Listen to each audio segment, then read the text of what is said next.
جب حضرت ابوبکر صدیق اور حضور صلی اللہ علیہ وسلم ہجرت کر کے مدینہ کی طرف جا رہے تھے نا، تو راستے میں ایک مقام آیا، وہاں پہ ٹھہرنے کا ارادہ کیا، تو وہاں حضور صلی اللہ علیہ وسلم نے قیام فرمایا۔ وہاں ایک گھر تھا، ایک بوڑھی عورت رہتی تھی جس کا نام ام معبد تھا۔ تو حضور صلی اللہ علیہ وسلم نے ابوبکر صدیق کو بھیجا کہ جاؤ اس سے پوچھو کچھ کھانے کے لیے ہے۔ ایک روایت میں کہ انہوں نے مطالبہ کیا کھانے کا، دوسری میں کہ خریدنے کا مطالبہ کیا کہ ہمیں کچھ خریدنے کے لیے چاہیے، دے دو۔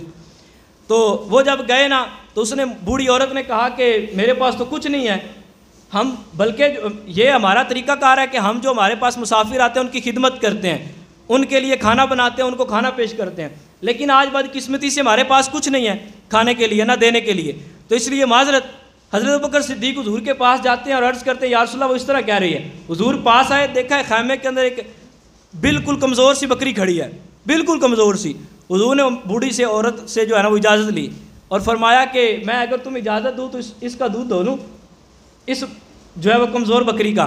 تو وہ کہنے لگی اگر نکال سکتے ہو تو نکال لو، اس میں تو کچھ بھی نہیں ہے، یہ تو بیچاری کھانا کھانے کے بھی قابل نہیں ہے، اتنی بوڑھی ہو چکی۔ تو حضور نے فرمایا کہ تم اجازت دیتی ہو کہ میں اس سے نکال لوں؟ تو اس نے کہا ٹھیک ہے اگر نکال سکتے ہو تو نکال لو۔ اب حضور اس بکری کے پاس جاتے ہیں، جا کے اپنا دست مبارک اس کو لگاتے ہیں، بکری کی ٹانگوں کو پہلے جوڑتے ہیں، دست مبارک اس کے تھنوں پر لگاتے ہیں۔ جب حضور نے اپنا وہ مبارک ہاتھ، ید اللہ والا ہاتھ بکری کے تھنوں پر لگایا نا، تو بکری نے اپنی ٹانگیں کھول دی، اس کے تھن جو ہیں وہ دودھ سے بھر گئے۔ ام معبد کو حکم دیا برتن لے کے آؤ۔ حضرت ام معبد کہتی میں برتن لے کے آئی، میرے گھر کے پورے برتن ختم ہو گئے لیکن بکری کا دودھ خشک نہیں ہوا۔ حضرت ام معبد کہتی میرے پورے قبیلے والوں نے پی لیا۔ میں نے حضور سے عرض کیا یا رسول اللہ آپ پلائیں، آپ خود تو پہلے پی لیں، آپ بھی پیاسے ہیں۔ حضور نے فرمایا کہ میں بعد میں پی لوں گا، پہلے ان سب کو پلاؤ۔ سب نے دودھ پی لیا، وہ کمزور بکری جس کے تھنوں میں کچھ تھا ہی نہیں۔ حضور کے ہاتھوں کی برکت دیکھیے، حضور نے ہاتھ لگائے، بکری کے تھن بھر گئے اور سارے قبیلے والوں نے، سارے جو وہاں موجود تھے انہوں نے دودھ پی لیا۔ حضرت ابوبکر صدیق نے بھی پی لیا، ام معبد نے بھی دودھ پی لیا۔ پھر جب حضور کی باری آئی، حضور نے بھی دودھ نوش فرمایا۔ آپ تو چلے گئے لیکن اپنی برکتیں چھوڑ گئے، اپنی روشنائیاں چھوڑ گئے، اپنی خوشبوئیں چھوڑ گئے۔ جب ابو معبد آیا نا، ام معبد کا شوہر، وہ گھر آیا نا تو اس نے کہا ایک بڑی خوشبو آ رہی ہے، آج گھر کے اندر ایک نرالا انداز ہے، آج گھر بڑا مہکا مہکا ہے۔ آج وجہ کیا ہے کہ گھر کے اندر اتنی روشنائیاں ہیں، اتنی خوشبوئیں پھیل رہی ہیں، اس کی وجہ کیا ہے؟ ام معبد کہتی ہیں کہ مجھ سے غلطی ہو گئی۔ کہتا کیا غلطی ہوئی؟ اس نے کہا جو آیا تھا نا اس کا میں نام نہیں پوچھ سکی، اس کا نام نہیں پوچھ سکی، مجھے لگتا اس کا نام مبارک ہوگا، مجھے لگتا اس کا نام مبارک ہوگا۔ اپنی طرف سے نام رکھ لیا کہ اس کے آنے سے برکتیں پھیلی، بار بار وہ برکت کا نام لے رہا تھا، برکتیں پھیل گئیں، ہر طرف خوشبوئیں پھیل گئی، برکتیں آ گئی، تو لگتا اس کا نام مبارک ہوگا۔ انہوں نے اپنی طرف سے ایک نام رکھ لیا۔ ابو معبد کہتے ہیں ذرا بتاؤ نا ان کا حلیہ کیسا تھا۔ اب بات آئی حضور کے حسن کی۔ ابو معبد کہتے ہیں بتاؤ وہ کیسے تھے؟ ام معبد کمال کرتی ہیں، فرمائی میں نے ایک مرد دیکھا، رأیت رجلا ظاہر الوضع، کہتی ہے میں نے ایک مرد دیکھا ظاہر الوضع، بڑا ظاہر حسن تھا ان کا، بڑا نمایاں حسن تھا۔ کیسا حسن؟ کہتی ہیں کہ ان کا حسن ایسا تھا کہ جو ایک بار دیکھتا ہے وہ دیکھتا ہی رہ جائے۔ کہتا کیسا حسن تھا؟ کہتی ہیں وسیم قسیم۔ قسیم کا معنی سمجھیے، قسیم اسے کہتے ہیں جس کا ہر عضو علیحدہ علیحدہ امتیازی طور پر انڈیپینڈنٹلی اپنی ایک علیحدہ امتیازی خوبصورتی رکھتا ہو۔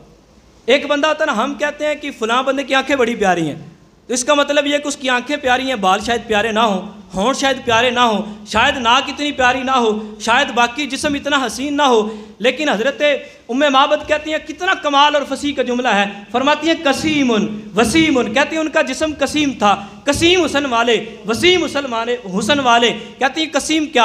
فرمایا ہر یوں میں اپنا ترجمہ کروں تو کیسے کہتے ہیں کہ ان کی آنکھیں ایسی آنکھیں تھیں کہ ان کی آنکھوں جیسی کسی کی آنکھیں نہیں، ان کا ناک ایسا ناک تھا، ان کی بینی جیسی کسی کی بینی نہیں تھی، ان کے ہونٹ ایسے ہونٹ تھے، ان کے ہونٹوں جیسے کسی کے ہونٹ نہیں، ان کا جسم اطہر ایسا جسم تھا، ان کے جسم جیسا کسی کا جسم نہیں، ان کے ہاتھ ایسے ہاتھ تھے کہ ید اللہ والے کسی کے ہاتھ نہیں، ان کے قدم ایسے قدم تھے کہ ان کے قدموں جیسے کسی کے قدم نہیں۔ حضرت ام معبد کہتی ہیں قسیم وسیم، کہ وہ وسیم بھی تھے۔ وسیم کا معنی یہ ہوتا ہے کہ جس کو بار بار دیکھیں بھوک مٹے ہی نہ۔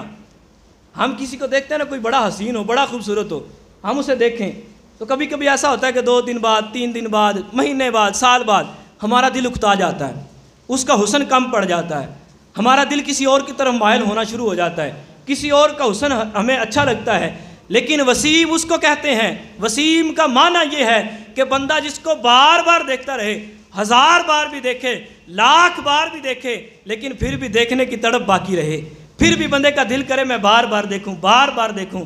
حضرت معبد نے کیا حسین جملے ارشاد فرمائے۔ حضرت معبد کہتی ہیں وسیمٌ قسیمٌ، کہ وہ وسیم بھی تھے، قسیم بھی تھے۔ پھر آگے فرماتی ہیں ان کے ہاتھ ایسے تھے کہ ان کے ہاتھ گوشت سے بھرے ہوئے تھے۔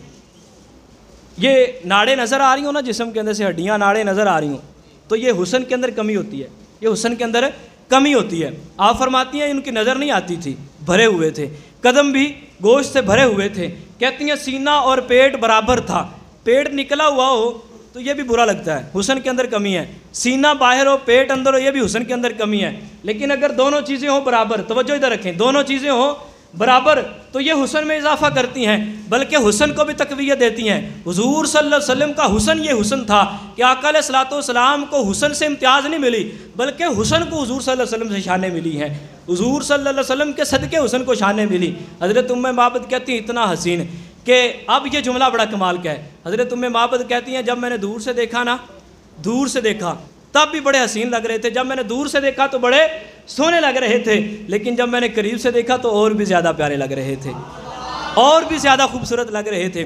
اب دیکھیے کوئی بندہ ایسا ہوتا ہے جس کو بندہ دور سے دیکھے نا، دور سے بڑا حسین لگے گا، بڑا پیارا لگے گا، لیکن جب وہ قریب آتا ہے نا تو کہتے ہیں وہ بات نہیں ہے، اس میں وہ بات نہیں ہے، اس میں وہ بات نہیں ہے۔ لیکن جب بندہ دور ہو تو کہتے ہیں بڑا حسین ہے۔ اسی طرح کچھ لوگ ایسے ہوتے ہیں جو دور سے بڑے عجیب لگتے ہیں، لیکن جب قریب آتے ہیں تو حسین لگتے ہیں۔ میرے حضور کا حسن بیان کرتے ہوئے معبد کہتی ہیں کہ وہ ایسے حسین ہیں کہ دور سے دیکھا تو پیارے لگے، حسین لگے، ان جیسا کوئی نہ دیکھا تھا، جب قریب آئے تو اتنا پیارے تھے، اتنے پیارے تھے کہ میں نے ان جیسا قریب سے بھی کوئی نہیں دیکھا تھا، ان جیسا حسین قریب سے بھی کوئی نہیں دیکھا تھا۔ اب قریب و بعید کی بات چلی تو حضرت ابو ہریرہ نے قریب سے دیکھا تو کیا کہتے ہیں، فرماتے ہیں کہ میں نے ان جیسا کوئی حسین دیکھا ہی نہیں ہے۔ اعلیٰ حضرت نے دور سے دیکھا تو کہتے ہیں لم یأتی نظیرک فی نظر، مثلے تو نہ شد پیدا جانا، جگ راج کو تاج تورے سرسو ہے تجھ کو شہید و سراج جانا۔ حضرت جابر بن سمرہ رضی اللہ تعالیٰ عنہ قریب سے دیکھا تو کہتے ہیں میں چاند کو دیکھتا ہوں، حضور کو دیکھتا ہوں، آخر میں نے یہ فیصلہ کیا کہ حضور صلی اللہ علیہ وسلم کا چہرہ مبارک چاند سے بھی زیادہ خوبصورت ہے، چاند سے بھی زیادہ حسین ہے۔ اعلیٰ حضرت کہتے ہیں ادھر جنہوں نے دور سے دیکھا تو وہ کہتے ہیں آسمان گر تیرے طلبوں کا نظارہ کرتا، روز ایک چاند تصدق میں اتارا کرتا۔ جنہوں نے قریب سے دیکھا، حضرت عائشہ نے قریب سے دیکھا، حضرت عائشہ کہتی ہیں کہ مصر کے اندر حسن یوسف کو دیکھ کر عورتوں نے انگلیاں کاٹی تھی، اگر میرے محمد عربی کو دیکھ لیتی تو اپنے دلوں کے اندر چھریاں چلا دیتی، اتنے حسین، اتنے خوبصورت۔